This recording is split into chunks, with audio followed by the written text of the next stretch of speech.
আপনার নামের পাশে আপনার ফলো বাটনটা কীভাবে সেট করবেন আপনাদের ফেসবুকের নামের পাশে আপনার ফলো বাটনটি আছে কিনা সেটা আপনারা কীভাবে চেক করবেন সেটা আপনাদের আমি আগের ভিডিওতে দেখিয়ে দিয়েছি।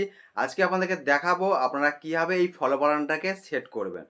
মানে হচ্ছে ফলো বাটনটা যদি আপনার নামের পাশে থাকে তাহলে আপনাদের ফলোয়ার্সরা আপনাদের খুব সহজেই আপনাকে ফলো করতে পারবে এবং অল্প সময়ের মধ্যে আপনার ফলোয়ার্স ইনক্রিজ করে যাবে।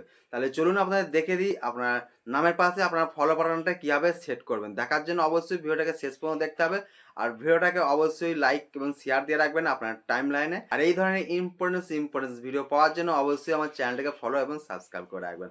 চলুন তাহলে আপনাদের দেখিয়ে দিই। ফেসবুকটাকে ওপেন করবেন। ফেসবুকটাকে ওপেন করার পর এখানে আপনার থ্রি লাইনে চলে আসবেন।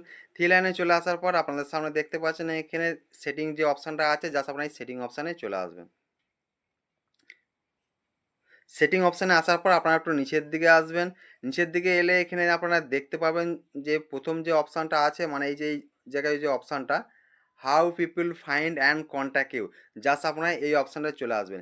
এই অপশানটাতে আসার পর আপনারা কী করবেন, যে অপশানগুলো এখানে আপনারা দেখতে পাচ্ছেন এইগুলোকে জাস্ট আপনারা এভরিওয়ান এবং পাবলিক করে দেবেন। আপনাদের হয়তো 2 নম্বর অপশানটা করা থাকবে, আপনারা কী করবেন এভরিওয়ান করে দেবেন। এটা যে কটা এখানে আপনারা অপশান পাবেন সবগুলোকে আপনারা এখানে এভরিওয়ান এবং পাবলিক করে দেবেন। এবার একটু আপনারা ব্যাকে চলে আসবেন। ব্যাকে চলে আসার পর আপনারা নিচের দিকে এলে এখানে দেখতে পাবেন যে followers and public content, just আপনারা এই অপশানটাতে চলে আসবেন।